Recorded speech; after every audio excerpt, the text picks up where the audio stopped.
Bueno, cuando nosotros hablamos de agricultura, y creo que ya varios de los conferencistas que han pasado por aquí han mencionado los problemas que trae la agricultura convencional.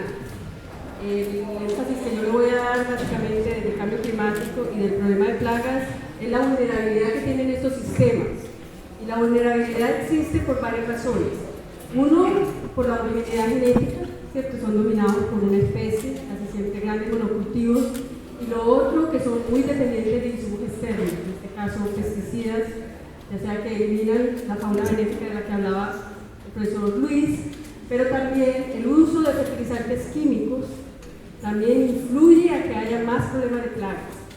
Y en el caso de vulnerabilidad al cambio climático, vamos a ver que estos sistemas, por ser una variedad que depende mucho, en muchos casos de agua, como lo van a ver ustedes en alguna gráfica, cuando vienen secas, pues sufren muchísimo, y también aparecen nuevas plagas o nuevas enfermedades que no se contemplaban, porque cuando se diseñó la agricultura de la Revolución Verde, se pensaba que se iba a tener un clima estable, como es así.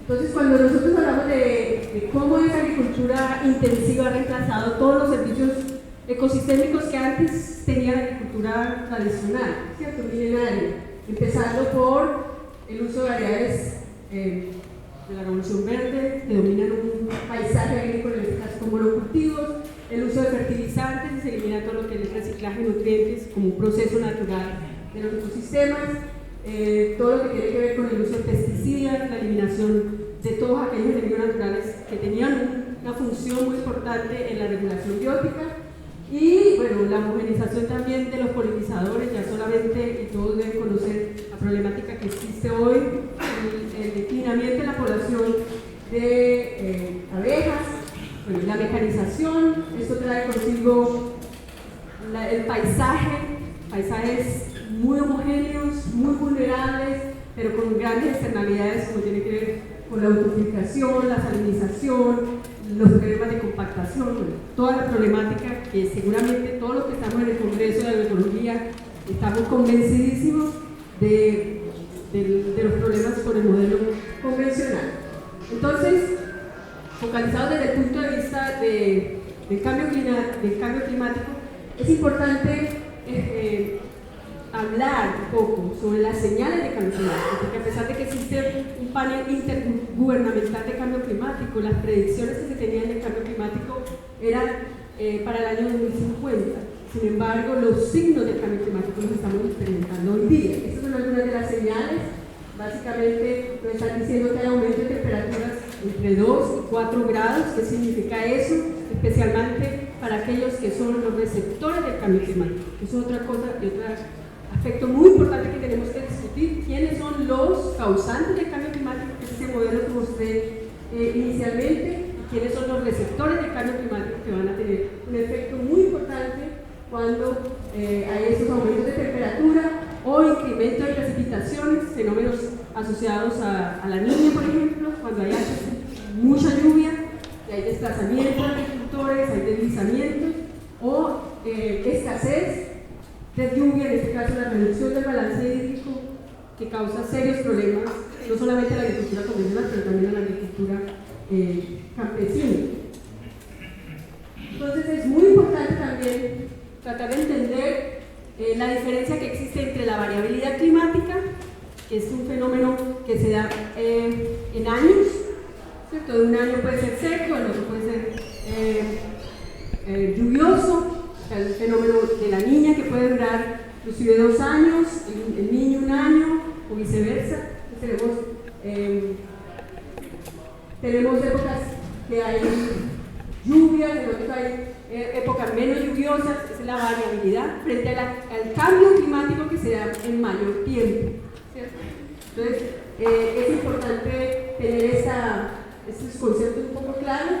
¿Por qué? Porque estos peligros que tenemos aquí de 4 grados están, bueno, son las predicciones que hay en zonas donde en algunos casos va a haber incremento en el nivel del mar. Inclusive se predice que van a desaparecer muchas islas del Pacífico, Bangladesh, por ejemplo, que nada tuvo que ver con el cambio climático, es una de las predicciones de que va a subir el nivel del mar y va a desaparecer. O en el caso, por ejemplo, ahora que estamos aquí en Perú, pues puede ser que van a haber condiciones hídricas, estrés hídrico mayores, mayor sequía, no va a haber las lluvias que se está pasando en el caso de México. Bueno, de acuerdo al continente, ustedes ven que básicamente el sur son los que nada tuvieron que ver con el cambio climático, es claramente quienes más van a sufrir el cambio climático. En el norte se habla de mitigación al cambio climático, ¿cierto? En el sur tenemos que hablar de adaptación al cambio climático, y esa es básicamente, si algunos han visto la publicación de Redagres, que es la red que nosotros tenemos de 20 científicos que yo coordino, esa es nuestra preocupación de cómo diseñar sistemas que son resilientes al cambio climático, porque desafortunadamente el cambio climático ya está y nos tenemos que preparar para las condiciones que vienen. Lo otro es quiénes son los causantes. Ustedes ven aquí en la gráfica, básicamente Estados Unidos, Alemania, el norte, básicamente en emisiones per cápita, pues es mucho más alto que lo que puede producir un campesino de aquí de Ecuador, Perú, o inclusive alguien de la ciudad de Río de Janeiro. No es lo mismo las emisiones que producimos en el sur comparado con las emisiones, y por eso el protocolo de Kioto, que Estados Unidos no lo quiere firmar porque no quiere cambiar su modelo, prefiere hablar de una economía verde y comprar los bonos de carbono para poder mantener su estilo. Entonces es muy importante que en el sur entendamos esa realidad del cambio climático y empecemos a trabajar en políticas públicas para apoyar a los agricultores a diseñar sistemas que sean resilientes al cambio climático, porque globalmente no va a haber un cambio drástico para reducir las emisiones. Entonces, cuando hablamos de cambio climático, obviamente vamos a tener mayor evaporación del agua, en algunos casos calentamiento global, que ya sabemos, mayor temperatura, cambios en la precipitación. Ya los agricultores no van a poder predecir el clima como antes lo hacían con las cabañuelas. En los 12 primeros meses los agricultores sabían más o menos qué épocas podían sembrar. Eso ya, esa herramienta que tenían los agricultores de conocimiento tradicional, no lo pueden hacer porque el cambio climático no se los permite. Entonces es muy importante entender cuáles son los efectos que tiene ese cambio climático en los cultivos, en la calidad y la cantidad, y así también en el bienestar que van a tener los agricultores, porque van a venir nuevas plagas, nuevas enfermedades, y ¿quién les va a ayudar?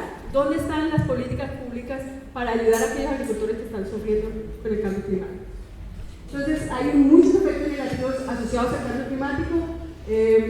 Posibles pérdidas de suelo en las zonas de ladera son donde están ubicados la mayoría de los pequeños agricultores de América Latina. Las inundaciones en las costas y en las zonas bajas. Nosotros en Colombia tenemos 2 millones de refugiados ecológicos por el fenómeno de la Niña. ¿Dónde van a ir esos refugiados? Y la gente en las ciudades está protestando porque llega tanta migración, pero básicamente hay que entender la geopolítica de esto y el contexto global en que está enfrentado en la situación que sufren los agricultores. Pérdida de los nichos climáticos, por ejemplo, muchos de los cultivos se están moviendo a altitudes que antes no se pensaba que se podía sembrar. Por ejemplo, el café en Colombia se está desplazando a zonas que no pensábamos que se podía sembrar café, pero porque básicamente por resultado de calentamiento, o algunos frutales, o algunas musáceas. Cambios en los niveles de plagas y enfermedades. Hay muchas plagas, y el profesor Luis tiene un artículo muy interesante de nuevas plagas que han aparecido en Cuba, por ejemplo, relacionado a los diferentes huracanes que han aparecido o que aparecen en el Caribe, especialmente lo que ellos han documentado. Si ustedes entran a la página web de redagres.org, además del libro que ustedes van a ver aquí, que vamos a sacar de metodologías, hay artículos relacionados que hemos publicado varios de los que pertenecemos a la red. Uno de ellos, inclusive hay un libro único y exclusivamente sobre mitigación y adaptación al cambio climático en Cuba, y ellos explican muy bien esta situación. Pero el más importante, que creo que nos debe preocupar y que es un desafío que tenemos como agroecólogos, es el aumento en la vulnerabilidad de los pequeños productores. Y ahí yo creo que es donde está nuestra labor como investigadores o como extensionistas o como los mismos agricultores, de comprender cuáles son los principios fundamentales para el rediseño de estos sistemas focalizados en en la resiliencia. Porque, como les decía, estos son básicamente los impactos a quienes mayor van a afectar son a los pequeños agricultores y la medida de adaptación que nosotros tenemos que trabajar, que aunque los gobiernos están hablando inclusive en nuestros países de la mitigación, nosotros estamos convencidos que desde la agroecología tenemos que trabajar en el diseño de fincas diversificadas, no cualquier diversidad como lo vamos a ver, que el profesor Luis también lo mencionó, pero fincas diversificadas que hagan esos sistemas capaces de resistir y de recuperarse, porque seguramente van a sufrir, pero que se recuperen mucho más rápido. Eso es lo que se llama la resiliencia agroecológica. Esto es una foto del profesor Enrique Muñeito, que está aquí, que yo se la robé en una de las presentaciones del curso, pero que es muy importante para que ustedes vean la vulnerabilidad de la agricultura convencional. Estos son pastos mejorados, promovidos por el CIAN, que es uno de los centros internacionales en la Huasteca y en los llanos orientales, y miren cómo sufren con la sequía. Estos cultivos seguramente funcionan muy bien cuando hay cuando está el paquete de mucho fertilizante y hay agua, pero cuando vienen las condiciones de cambio climático que los agricultores no esperaban, básicamente esto es lo que sucede. Y en países tropicales como el mío, por ejemplo, los que estamos aquí, que son el mío, todos los que estamos aquí, esos cambios en el clima pueden ser muy devastadores, pues no solamente por los efectos directos en la producción, sino también por el desplazamiento de grandes cantidades de agricultores que tienen que salir porque no hay condiciones. Entonces, la pregunta que nosotros tenemos desde la agroecología, y que por eso la crítica es muy importante hacerla, tener muchos fundamentos, pero también tener elementos para proponer. Están preparados los sistemas modernos para enfrentar el cambio climático. Entonces, cuando el IPCC define la vulnerabilidad, tal vez nosotros también la compartimos, la vulnerabilidad es la capacidad adaptativa.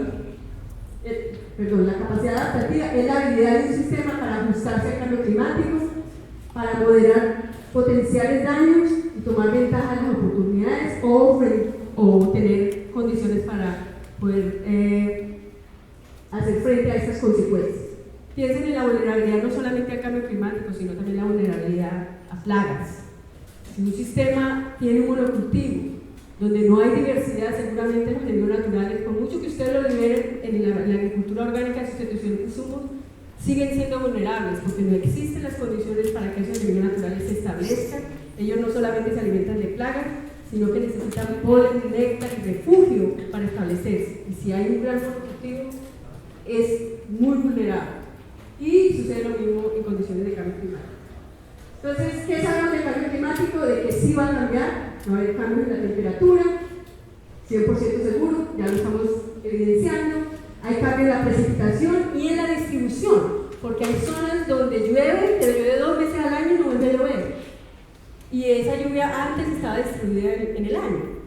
Lo otro es que los recursos hídricos cambiarán dependiendo del sitio, hay zonas que se vuelven mucho más áridas, y que la productividad de los cultivos también va a cambiar, y en algunos casos va a sufrir mucho más. Entonces, cuando hablamos de adaptación ¿a qué? A la inducción de resiliencia para que el sistema sea menos vulnerable. Tenemos que hacer a los sistemas menos vulnerables a las plagas y menos vulnerables al cambio climático. Y creo que la biodiversidad es aquel pilar o principio fundamental de la agroecología que nos va a ayudar tanto a reducir los problemas de plagas como a hacer a los sistemas mucho más resilientes al cambio climático. Y el otro es un cambio en el sistema para que sea menos vulnerable en eventos que vengan futuros. Entonces, ¿qué tenemos que hacer? Básicamente, en la mayoría de las comunidades campesinas se está trabajando en desarrollar las capacidades y los liderazgos locales. Por eso, creo que este congreso es tan importante que, a pesar de que se llame la Sociedad Científica Latinoamericana, no es un montón de científicos que se juntan a ver quién va a publicar más o quién va a sacar más puntos. Creo que nosotros en la agroecología hemos abierto las puertas y hemos sido incluyentes en que los agricultores estén sentados junto con nosotros en empoderar a aquellos agricultores para que sean ellos los que sean capaces de diseñar sus sistemas, de decidir. Entonces es muy importante como uno de los desarrollar esas capacidades de liderazgo, y me da mucho gusto que la Galería Campesina esté aquí porque son ellos realmente los que tienen la bandera del desarrollo y nosotros los vamos a acompañar en su camino. Es importante poner en práctica estas metodologías participativas de lo que todos los días hablamos, pero con problemas puntuales y desafíos puntuales como es el cambio climático o como es los problemas de plagas, porque no podemos romantizar de que los agricultores lo tienen todo, que el conocimiento tradicional es puro y neto, que en realidad hay momentos en que pueden haber sinergias. Y también es importante que estos agricultores tomen las estrategias agroecológicas como suyas para lograr así la sustentabilidad.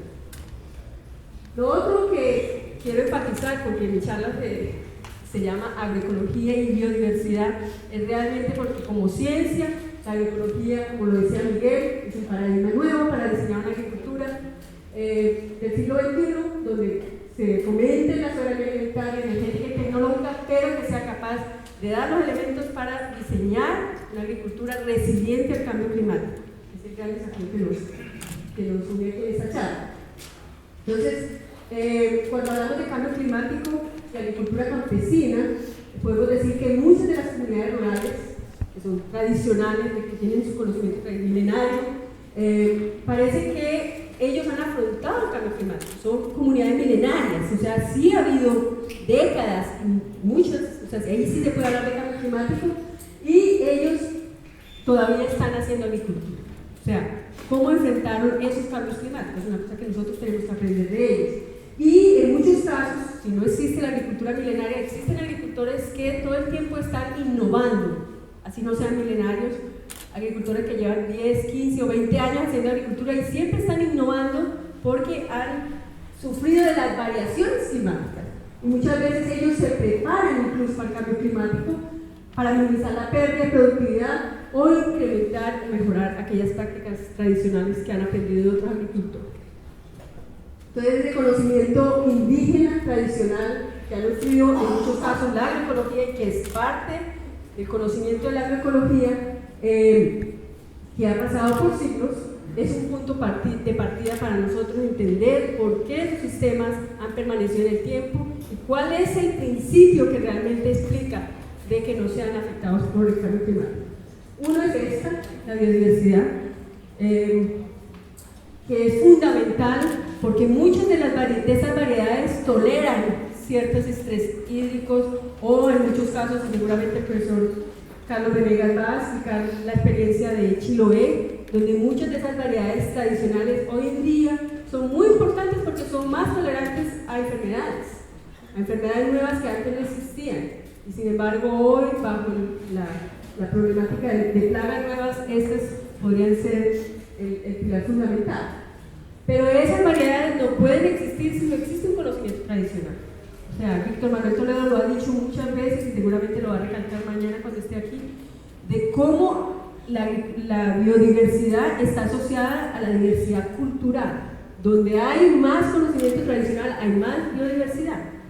Entonces, ese conocimiento campesino de la biodiversidad es fundamental y por eso nosotros como investigadores tenemos que trabajar con los agricultores, porque son ellos realmente los que conocen cómo funciona y por qué han mantenido esas variedades y cuáles son la relación que existe con esa biodiversidad.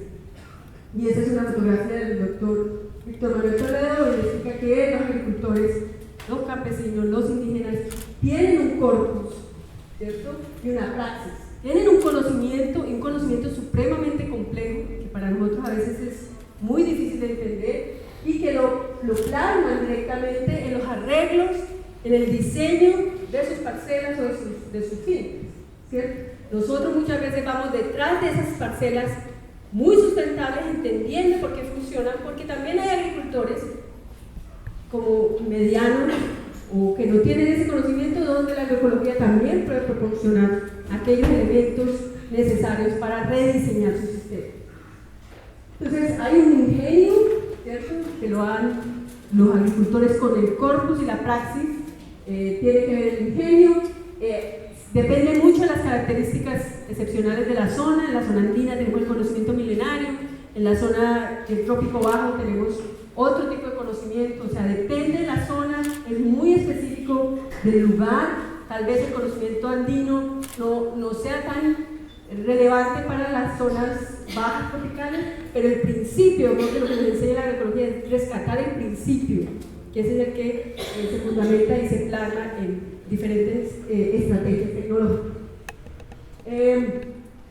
Desde el punto de vista de la agroecología, a nosotros nos interesa ese rescate de conocimientos y saberes tradicionales, cuáles son las técnicas agroecológicas, de cómo enfrentan o cómo enfrentarán el cambio climático o la variabilidad, pero no solamente del aspecto técnico, porque siempre hablamos de la resiliencia como una característica ecológica.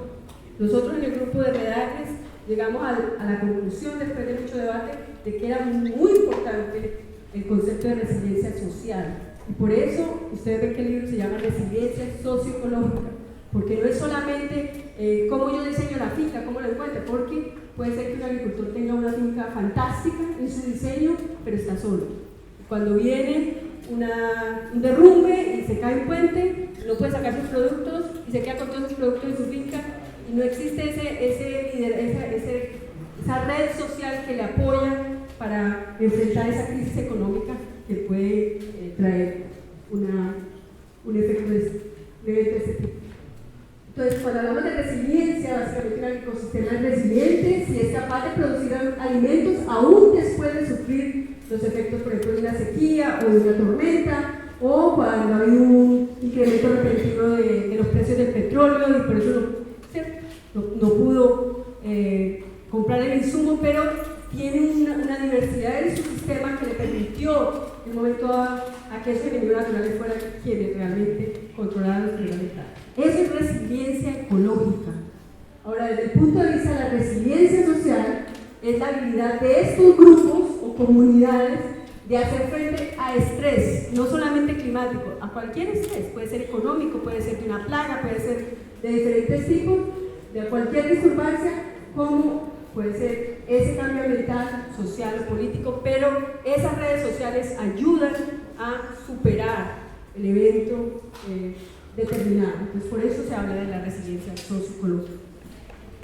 Yo solamente quiero mostrar, antes de entrar en la temática del manejo ecológico de plagas, algunas prácticas que hemos encontrado, que el grupo de Redacres ha encontrado en los sistemas que se han estudiado. Estamos en 8 países y se ha hecho investigación. Los invito, los que estén interesados, a ir al simposio. Ahí vamos a mostrar las metodologías que utilizamos para tener ese tipo de información y ver si los sistemas realmente son resilientes. Pero digamos que las prácticas son el uso de sistemas complejos de tierra y agua, porque depende mucho de la zona donde estemos trabajando, el uso de variedades tolerantes, por eso el recurso genético es fundamental para las comunidades y representa una bandera de lucha también contra las compañías, pero también frente a estos eventos climáticos constituye un elemento fundamental. Bueno, toda la estrategia de diversificación desde los policultivos, agroforestería, la cosecha de agua es clave en zonas de seca, ¿cierto? En semiárido, por ejemplo, es fundamental. Hay zonas donde llueve, por ejemplo, donde Marta hizo un trabajo con Paul Roche, que hace también parte de la red, en Oaxaca, que llueve 200 milímetros al año, pero llueven en 2 meses. ¿Qué hacer ahí? Si tú no cosechas el agua, pues no podrías tener agricultura. Pero esto está asociado también, como voy a mostrar más adelante, a variedades tolerantes a la sequía, conservación de suelos y adición de materia orgánica, porque la mayoría de los agricultores están en zona de ladera y si no se conserva ese recurso, pues si viene una lluvia torrencial, se acaba el suelo. Entonces, y reforestación. Entonces, mucho de la agricultura campesina se basa en la producción de mucha biomasa, ¿cierto? Porque son suelos muy pobres y la producción de biomasa garantiza que hay mucha adición de materia orgánica. Todo lo que es todos conocemos, la producción de bocachis o compost con recursos locales es una estrategia también muy interesante. La adición de materia orgánica, como ustedes van a ver, incrementa la capacidad de retención de agua, mejora la estructura del suelo y cuando viene una seca, si tiene una buena estructura del suelo, gracias a la materia orgánica, pues van a poder resistir mejor la seca que si tiene un suelo con una estructura pobre. Todo lo que tiene que ver con el rediseño, mañana van a ver un poco con el profesor Murguerito en el caso de los en Antioquia, con sistemas de silvopastoriles, con con sistemas de cobertura del suelo, aquí lo vamos a mostrar más adelante, y diseños, ya sea para diseños de sistemas con peces para reducir problemas de plagas. Lo vamos a mostrar más adelante. En el caso de esto en México, ustedes ven que México, centro de origen de maíz, tiene variedades, miles de variedades de maíz, pero lo interesante es que tiene variedades de maíz que pueden actuar muy bien a baja altitud sobre el nivel del mar o con mucha precipitación o poca precipitación. O sea, de acuerdo a las condiciones de los agricultores hay variedades para cada condición.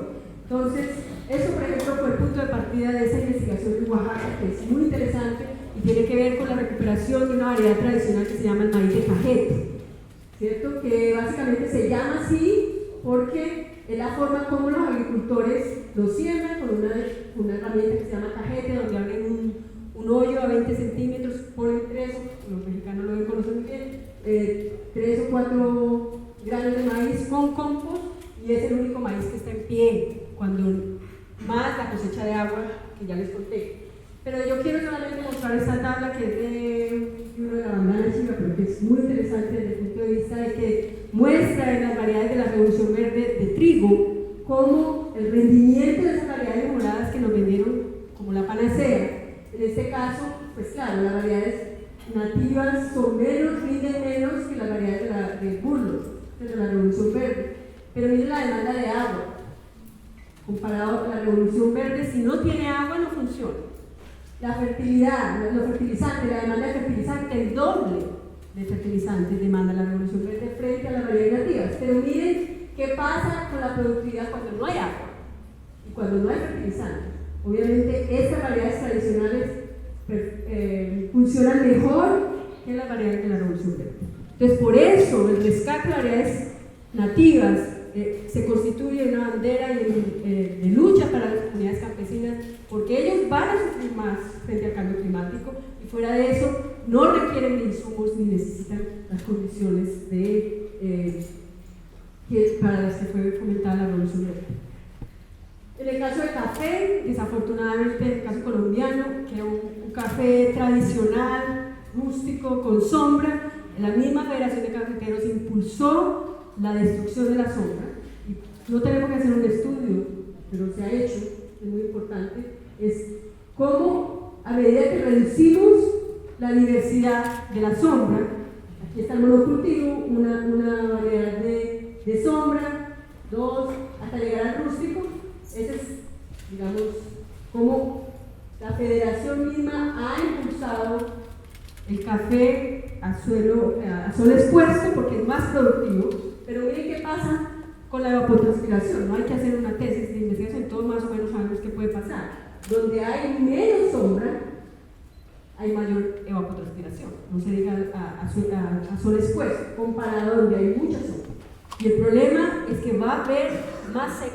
¿Qué va a pasar con esos sistemas si no tienen los insumos necesarios? Lo otro son los sistemas de guano que ya Miguel mencionó y que los peruanos conocen muy bien, están aquí en el altiplano, pero que desde el punto de vista del cambio climático nos enseñan cosas muy interesantes. Esto está a 3.400 metros sobre el nivel del mar.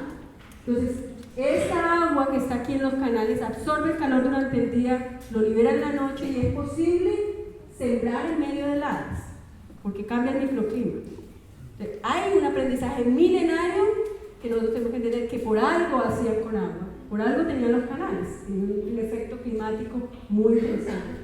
Entonces es un ejemplo milenario. Este es un ejemplo, yo sé que hay alguien aquí de Lonja, porque me lo estaba apuntando cuando estaba haciendo el recibo, pero este es de Lonja, que se llama el sistema lorillado, donde bajan a los ríos a utilizar el agua residual de los ríos, porque hay mucha seca. Entonces, ¿cómo siembran los agricultores? Siembran en montículo, porque si siembran directamente vienen los problemas de enfermedades. Eso es ingenio de los agricultores.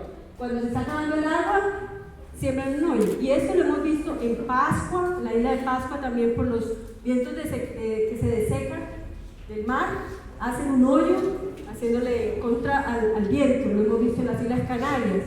O sea, en muchas partes del mundo los mismos tienen las mismas ideas. Nosotros los investigadores somos los que vamos detrás, entendiendo por qué ese conocimiento milenario hoy es una herramienta muy útil para... y es el trabajo del profesor Murgueto, que no voy a entrar en detalle porque él lo va a exponer, pero más o menos pasan de una ganadería de este tipo sin árboles que sufre con la sequía a una ganadería donde sí hay un cambio importante en el bienestar animal y en la reducción que lo vamos a ver. Otro aspecto muy importante del cambio climático es la matriz paisajística en que se encuentran los sistemas agrícolas. No es lo mismo un sistema que está rodeado de agricultura química en grandes extensiones comparado con sistemas, este es el trabajo de la profesora Ivette Perfecto, donde sistemas están rodeados por bosques, que tiene un efecto muy importante. Y este es el caso de China, no me acuerdo si Miguel mostró esta foto o no, pero bueno, compartimos varias cosas, entre ellas la slide. Este es en China, cómo sufrieron los agricultores de la Revolución Verde porque no pudieron sembrar por la seca, comparado con estos agricultores que estaban muy cerca, donde no solamente sembraban una variedad de, se cree que hay una sola variedad de arroz, pero hay muchas variedades, muchas tolerantes a la seca. Lo interesante es que esta es la zona donde están los agricultores que más sufrieron comparado con estos agricultores que estaban aquí rodeados por esa matriz paisajística. Porque esa matriz paisajística influye en los ciclos de agua. Es tan importante entender desde el punto de vista de la resiliencia si el sistema es o no, estos sistemas son más vulnerables al cambio climático que estos sistemas, por la matriz paisajística que se encuentra, o los sistemas diversificados, obviamente. Este es el caso de los huracanes en Cuba, del libro que les mencioné, que Fernandito lo ha documentado muy bien, y el profesor Peter también, en el libro Campesino a Campesino. Y estos sistemas, después del huracán Ike, por Cuba pasaron 2 huracanes que son muy interesantes y que se evaluaron qué pasó. Estos sistemas sufrieron menos que los sufrieron, o sea, hubo daños, pero la capacidad de recuperación fue más alta en los sistemas que mayor diversidad tenían. Y eso es lo que es la resiliencia, la capacidad de resistir el choque y de ser capaces de recuperarse. El monocultivo sufre y no se recupera. Y bueno, van a ver en la metodología que hay un estudiante de doctorado aquí, Alejandro Henao, que ha desarrollado y con el grupo lo va a presentar en el simposio. Pero esto resume más o menos lo que veníamos hablando. Hay un evento climático extremo, estamos trabajando desde la agroecología en la resiliencia del ecosistema, que se explica por varias condiciones: la diversidad vegetal, que depende del contexto donde estamos, sistemas agroforestales, policultivos, diversidad genética, integración animal, la complejidad del paisaje, es decir, la matriz que les hablaba, y el manejo del suelo y agua, que tiene que ver con la materia orgánica, cubrir el suelo y la cosecha de agua. Y esta es la metodología, no la voy a entrar en detalle, pero que lo va a hacer Alejandro, pero tiene que ver con básicamente conocer el riesgo en el que están los agricultores, a qué amenazas están expuestos, cuál es la vulnerabilidad y si son capaces de responder, si viene un huracán o si viene una inundación o si viene una sequía. Y hay una fórmula que tampoco entra en detalle, pero eso es lo que vamos a hacer en el simposio, demostrar las metodologías para que junto con los agricultores se puedan verse esos temas. Y para terminar el cambio climático, quiero terminar con esto, que es un informe que hizo la Vía Campesina, donde dice que la agricultura industrial ha calentado el planeta y la agricultura campesina, agroecológica, lo ha enfriado. Y eso es verdad porque nosotros lo hemos demostrado y lo estamos documentando con el libro de Redagres, porque son las experiencias campesinas las que nos han dado las luces para diseñar los sistemas resilientes al cambio climático. Diciendo estas palabras, voy a entrar en la metodología, en la de... ¿Cuánto tiempo? Entonces, cuando hablamos nosotros de restaurar los sistemas y de rediseñar los sistemas, tenemos que empezar a pensar a nivel de qué lo vamos a hacer, a nivel de parcela, porque eso es un proceso de aprendizaje. También no puede ser de la noche a la mañana, como decía Luis, hacer la transición mañana, ya soy agroecológico muy diversificado, porque los agricultores tienen que pasar por su proceso de aprendizaje. Entonces, esto se puede hacer a nivel de parcela, es decir, de campo dentro de la finca, a nivel de finca o a nivel de paisaje. Y hay varias formas de hacerlo, ¿cierto? Y es lo que vamos a mostrar los ejemplos: policultivos, diferente integración con animales que tiene efectos muy importantes en la nutrición, en el suelo, en el control de plagas, o franjas, o rotación de cultivos, o bordes, o corredores riparios, o reservas, porque tienen vegetación natural en el caso de los brasileros, que es obligación dejar un 10%, no sé cuánto, 15% de la finca en reservas. Eso tiene un efecto muy importante que puede estar afectando los ciclos del agua o el servir de hábitat para el enemigo natural, etc. Entonces lo que tenemos que es ver cómo vamos a restaurar nosotros los servicios ecosistémicos y a nivel de qué, de finca, de parcela o ir creciendo hasta el nivel de paisaje. Hay muchos tipos de diversidad, ¿cierto? Solamente va a pasar bien rápido, la diversidad de especies, que es los diferentes especies que tenemos en el agroecosistema y que lo va a decidir el agricultor qué especies quiere sembrar y por qué las quiere sembrar. Hay una racionalidad detrás de qué es lo que se quiere. Una diversidad estructural, ¿cierto? Los diferentes nichos que están ocupados por esos arreglos, la organización de ese agroecosistema. La vertical, en el caso de los sistemas agroforestales, es fundamental en el trópico, una estrategia, pero no todas partes se tienen que hacer sistemas agroforestales, eso es lo que más o menos quiero yo enfatizar. Es muy importante cuando los suelos son pobres, porque los nutrientes están en el follaje, porque las raíces capturan muchos de los nutrientes que han sido lixiviados y porque también muchos árboles sirven de hábitat para muchos enemigos naturales, como vamos a mirar. Pero digamos que ese. Y el otro es la diversidad paisajística, que tiene que ver también con la matriz en la que se encuentra. Hay agricultores que desafortunadamente están rodeados de agricultura química, pues hay que crear esa infraestructura ecológica para que sean menos vulnerables, por ejemplo, al ataque de plagas. Y la otra, la diversidad genética, que es el grado de variabilidad de la información genética, que si es posible tener más variedades de tomate, más variedades de papa, o de maíz, o de frijol. Eso garantiza, en el caso de las enfermedades, básicamente que si hay un patógeno virulento, hay alta temperatura y humedad y la variedad es susceptible, pues obviamente va a haber un episodio y se va a acabar con todo. Pero a medida que ustedes mezclan más variedades, la probabilidad de que ese patógeno llegue a la variedad que es susceptible es menor, porque tienes 8 variedades. Entonces es una estrategia preventiva frente al ataque de enfermedades, la diversidad genética. Bueno, y esa diversidad se expresa en el paisaje en diferentes arreglos y en diferentes flujos, como hablaba Luis, en los diferentes tipos de biodiversidad, biodiversidad cultivada, biodiversidad asociada, biodiversidad auxiliar y la biodiversidad funcional, que es la más importante, que es la que yo voy a hacer énfasis, porque no es cualquier biodiversidad. Y los arreglos y el diseño no es porque se nos ocurrió. Tiene que haber una racionalidad y eso es el talón de Aquiles de la agroecología, que la gente se paraliza cuando le dicen no, yo no puedo, no tengo tiempo. Pues aquí no hay recetas.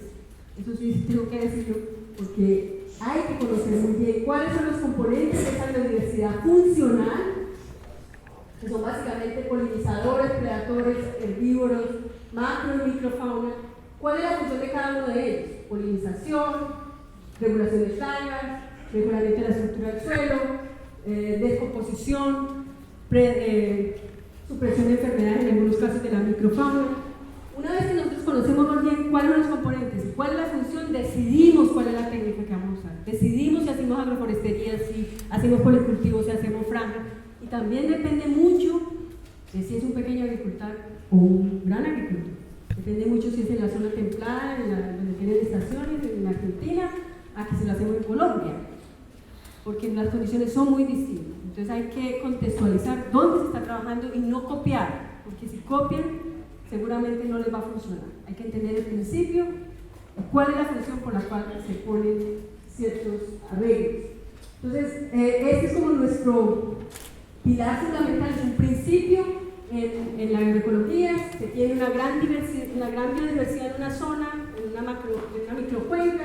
Dentro de esa microcuenca hay mucha agrobiodiversidad. Después entramos a la finca y en la finca tenemos que ver si existe o no esa biodiversidad funcional, ¿cierto? Está la biodiversidad cultivada, todas las biodiversidades que habló Luis, pero dentro de ellas tenemos que garantizar la biodiversidad funcional, que es la que cumple el papel de regulación de plagas para el manejo ecológico de plagas.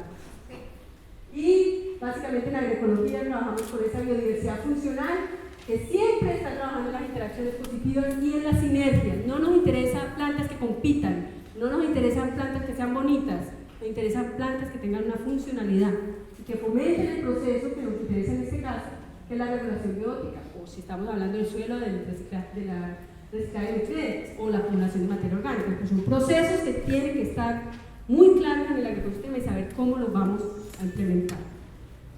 Y el suelo, en agroecología trabajamos con dos pilares, que son calidad de suelo y salud del cultivo. Y la salud del cultivo empieza por una buena calidad de suelo. Todos los que conocen la teoría de la trofobiosis pues deben saber de qué estoy hablando, pero suelo sano, planta sana. Lo vemos a autores como la profesora Ana Primavera. Pero muchos de estos organismos que están en el suelo, poco sabemos. Aquí hay un mundo de conocimiento que ahí es donde tenemos que trabajar la gente que le gusta más la investigación, digamos, básica, porque en un gramo de suelo se pueden encontrar millones de microorganismos, que la mayoría no conocemos. Y la adición de la materia orgánica es fundamental. Hablan de que la materia orgánica es la ropa de los microorganismos. Si no hay materia orgánica, no va a haber vida en el suelo. Entonces, es una práctica que tiene que estar asociada para... Y por el suelo pasan todos los procesos biológicos. ¿Por qué? Porque en el suelo, cuando tú adicionas la materia orgánica, estás promoviendo la microbiología del suelo. Y muchos aquí, en el caso del suelo, hay insectos que son neutros, que le llamamos nosotros. No son plagas, no son enemigos naturales, pero son neutros. Los colémbolas, por ejemplo. Los colémbolas están ayudando a la descomposición de la materia orgánica. Pero cuando los enemigos naturales están aquí y no hay plaga, ellos se pueden alimentar de los colémbolos. O sea, esta población de insectos neutros que está acá soporta la población de los enemigos naturales, y cuando llega la plaga, los enemigos naturales están ahí listos para alimentarse. Si no están esos insectos neutros, los enemigos naturales se van a ir y la plaga se va a disparar y vamos a decir el control biológico no sirve. Entonces, es muy importante el manejo de la biodiversidad para poder apoyar ese proceso de regulación. Entonces trabajamos en la agroecología en estos dos principios: el manejo de la biodiversidad abajo del suelo y la biodiversidad arriba del suelo, o sea, cómo hacemos los arreglos y cómo se maneja el suelo. Yo voy a enfatizar en esta parte para garantizar la salud del ecosistema. Y hay muchas estrategias de diversificación, como hablamos, pero voy a enfatizar desde el momento desde el principio de regulación de plagas, policultivos, rotaciones, cultivos malizados. Bueno, vamos a ir a cada uno de ellos, porque quebrando el monocultivo le damos la oportunidad a aquellos componentes de la biodiversidad funcional que son predadores y parasitoides, que como les decía necesitan polen y néctar y refugio, además de la plaga, para mantenerse y sobrevivir. Lo otro es que es una fotografía muy vieja, pero bueno, todos los que me conocen la conocen porque siempre la muestro. Pero solamente para decir cómo las arbences pueden tener un rol ecológico en los sistemas. Porque mucha gente dice que es imposible diversificar con arbences, porque compite, porque eso es lo que nos metieron a nosotros los agrónomos. Pero obviamente no vamos a dejar que la maleza compita, como en este caso con el cultivo, ni ese sistema que es muy energéticamente, como hablaba Fernandito, requiere mucho energía, ya sea con machete o con herbicida, mantenerlo limpio. Pero en este caso, la maleza puede cumplir un rol ecológico en el sistema. Y ese rol ecológico es el que tenemos que descubrir. Ahí puede ser que sea un cultivo trampa, o puede ser que tenga un olor que repele al insecto, o puede ser que tenga un olor que atraiga a los enemigos naturales y me diga, aquí está el insecto del cual usted se alimenta. O también puede florecer y proveer el polen y el néctar que necesitan los enemigos naturales. No todas las malezas pueden ser eso. Ahí está el conocimiento. Hay que estar muy seguro cuál maleza o arbense va a cumplir ese rol ecológico. Y eso es lo que mucha gente no está dispuesta. En México, el lupinus, no para que todo el mundo deje lupinus en sus campos, pero el lupinus en México sirve como cultivo trampa para un escarabeide, se llama Macrodactylus, que prefiere el lupinus que el maíz. Ahí esa planta está actuando como cultivo trampa. ¿Qué hacen los pequeños agricultores? Eso en Tlaxcala. Lo sacan y lo queman cuando está lleno de la plaga. Eso es como ellos controlan. Ahora nosotros vamos detrás, como entomólogos, entendiendo que tienen los pinos que no tienen maíz, para entender el principio, ¿cierto? O eso aquí en Brasil, en Santa Catarina, nosotros estuvimos ahí varios tiempos, y los agricultores sembraban a propósito la brásica silvestre al final de las camas de la huerta de repollo. Y ustedes ven aquí que está totalmente atacado la brásica silvestre comparado con el repollo. Y esta brásica tiene 5 veces más contenido de aceites esenciales que el repollo. Y el insecto, lo que son la pulguilla o los lepidópteros, el pieris, prefiere, es una plaga del repollo, prefiere alimentarse de la brásica silvestre más gustosa para ellos por el contenido de aceites esenciales que el repollo. Ahí, esto actúa como cultivo trampa. Entonces, uno lo siembra adicionalmente ahí para que tener alimento para ellos también. Es una forma de controlar. Esto es en Colombia con pastos, 2 pastos, Leptocloea y Leucina indica, que con empoasca en frijol, empoasca es un saltahojas, que es plaga de frijol. Y solamente por observación, las plantas que estaban cerca de estas 2 malezas no tenían la plaga. Se hace un estudio que lo hace cualquier muchacho de bachillerato, un monocultivo y se rodea al otro con malezas, a ver qué pasa, se cuentan los insectos. Es un estudio muy viejo, pero que sigue siendo válido porque aquí el sistema monocultivo es la población de la plaga comparado cuando se tienen los bordes. Y aquí la maleza o estos pastos tienen un olor que al insecto no le gusta entrar. Ahí actúa como repelente. Lo otro es básicamente que los insectos benéficos necesitan polen y néctar. Ahora, dejar las malezas que florezcan es un peligro. Voy a decir por qué, porque si semillan, muchas plantas pueden producir hasta 50.000 semillas una planta. Se te puede volver un problema, pero es a tu riesgo. Entonces, ¿qué hacen los agricultores? Prefieren sembrar flores que dejar semillar que dejar florecer las malezas. Entonces, es cómo nosotros podemos quebrar el monocultivo con flores. Ahora, no son cualquier flor. Es muy importante también tener ese concepto. La idea es flores que tengan el polen expuesto y que tanto los insectos muy diminutos como los limáridos o los tricogramas, que no los podemos ver, puedan obtener el nectario, o los sílfidos como el insecto anterior lo puede obtener. La idea es que estos corredores permanezcan inclusive cuando se coseche. ¿Por qué? Porque los insectos necesitan refugio. Cuando usted cosecha, los enemigos otra vez vuelan. Y si no hay dónde ir, ellos migran a otra parte. En cambio aquí tienen dónde quedarse. Ahí hay otras plagas de las cuales ellos se pueden estar alimentando. Y cuando vuelven a sembrar y viene la primera generación de la plaga, los insectos vuelven a entrar. El control biológico funciona cuando las poblaciones de la plaga son bajas, no cuando son altas. Es otra cosa que hay que... Y eso es, ¿por qué es tan importante? Y le decía, no son todas las flores, porque hay que entender la fenología de la flor y cuáles enemigos naturales nosotros queremos fomentar. Porque, por ejemplo, esta es la flor de la facilia, que es muy buena para traer sílfidos, la mosca que ustedes vieron, que es una mosca grande, que no la podemos ver, porque ellos tienen la capacidad de oprimir estos estemes y obtener los nectarios.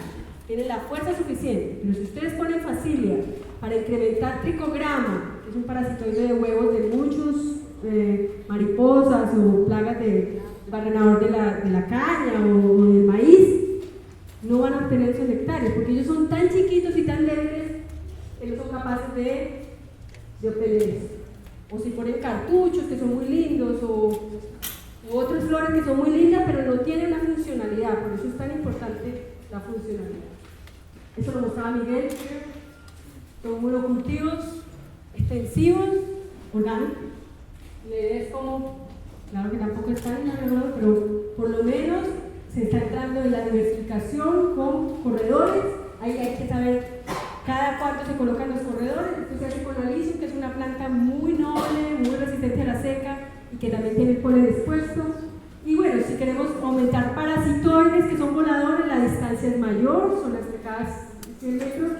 Y si son caminadores, como los coccinelios o la mariquita, los corredores tienen que estar más cerca porque ellos no vuelan tanta distancia. Bueno, policultivo es una estrategia, hay menos plaga en el policultivo que en el monocultivo, eso lo sabemos, digamos, por teoría. Esto es una foto también de estrella mía que en todas partes la muestro, pero me encanta. Esto es en Costa Rica, donde supuestamente no se podría sembrar tomate por el problema de mosca blanca. y habían agricultores sembrando tomate. Y ellos sembraban tomate con cilantro. Y básicamente lo hacían porque, si ustedes piensan cómo un insecto llega a un cultivo, llega por señales olfativas y visuales. Aquí los colores del tomate cambian cuando se lo mezcla con cilantro y los olores del cilantro alteran el olor del tomate. Entonces la mosca blanca nunca encuentra el tomate, queda loca.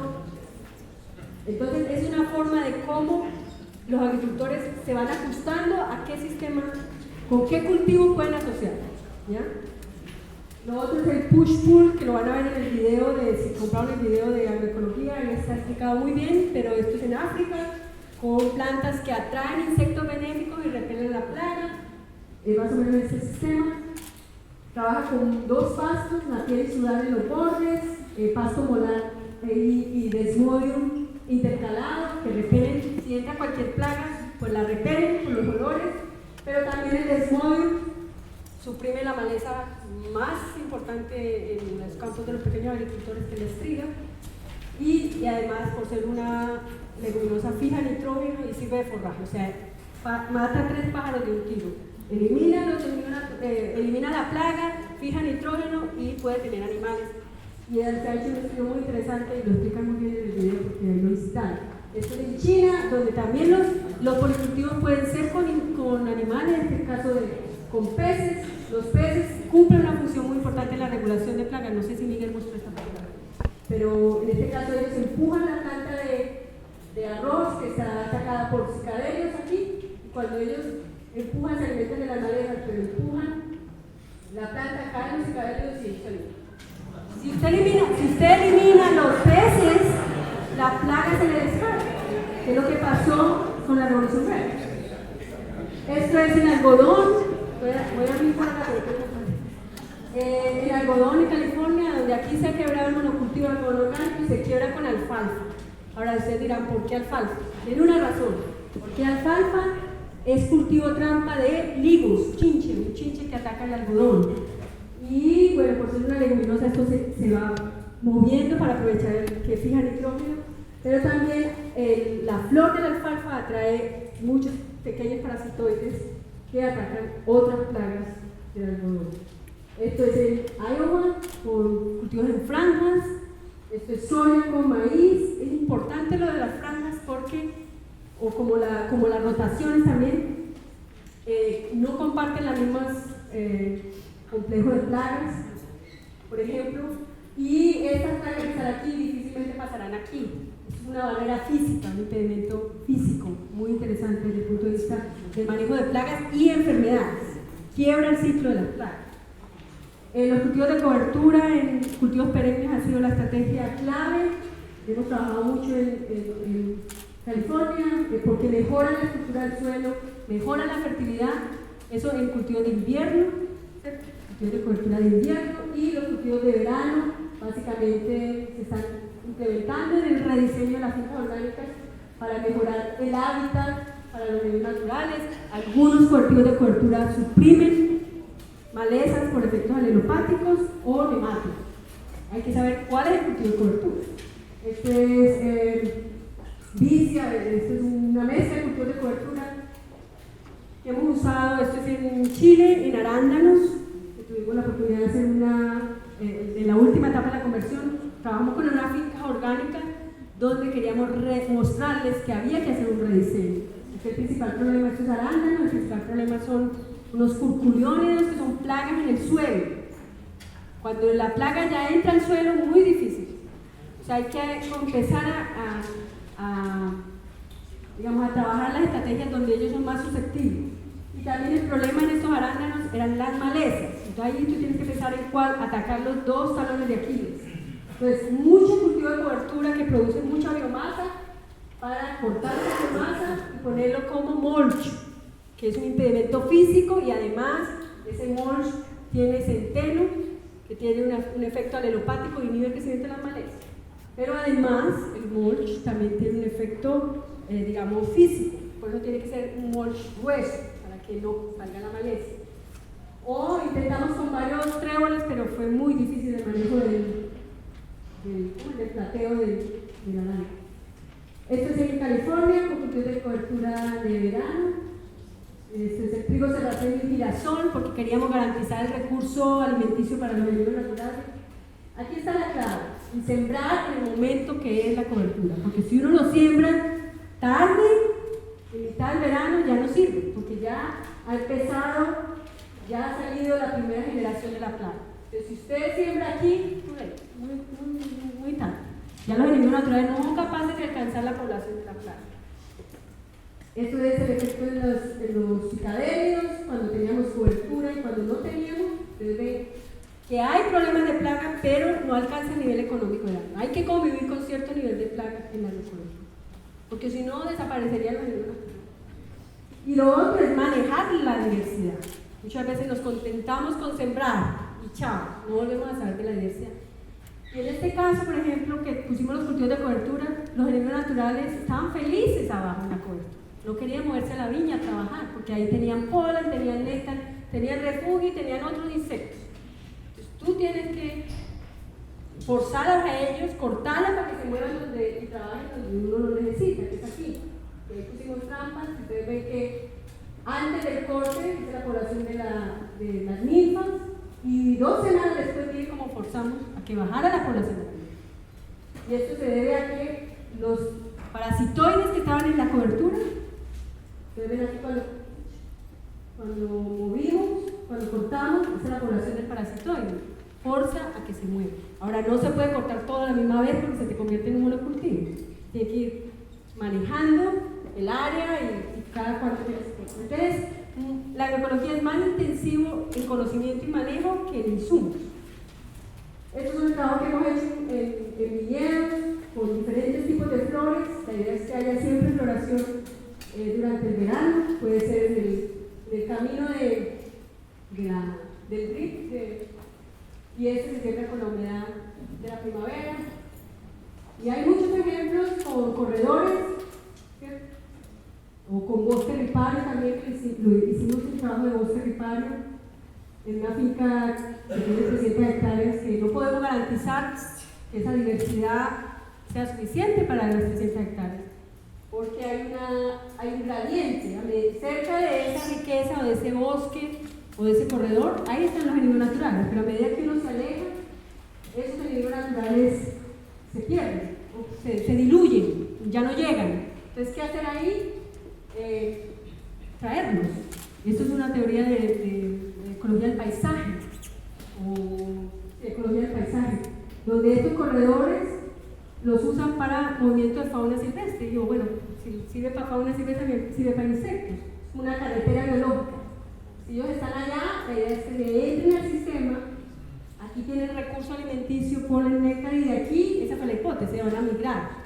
Bueno, se midió y obviamente cerca del corredor, pues había más enemigos naturales y menos que a medida que nos alejamos.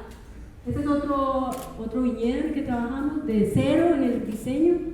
Este es un viñedo que no solamente tiene viña, tiene olivos, tiene diferentes variedades de viña y tiene un área, aquí toda el agua se recicla con estos filtros naturales, todo el orullo y todo lo que sale se composta, todo vuelve al sistema, es bien interesante, 40 hectáreas.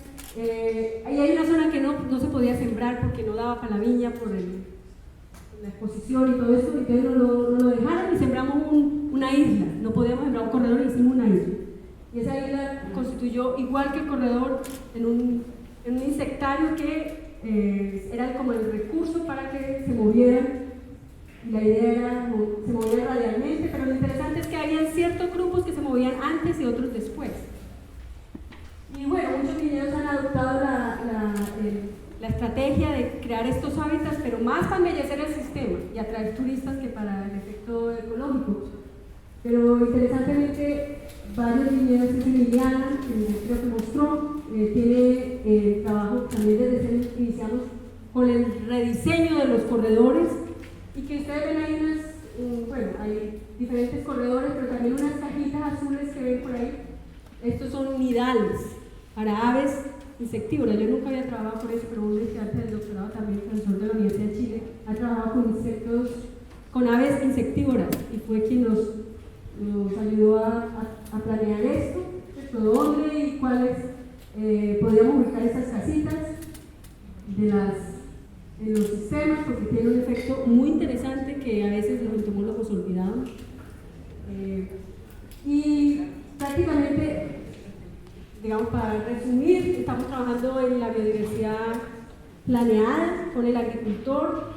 Esa biodiversidad planeada en ese rediseño trae inmediatamente una biodiversidad asociada, que es la entomofauna.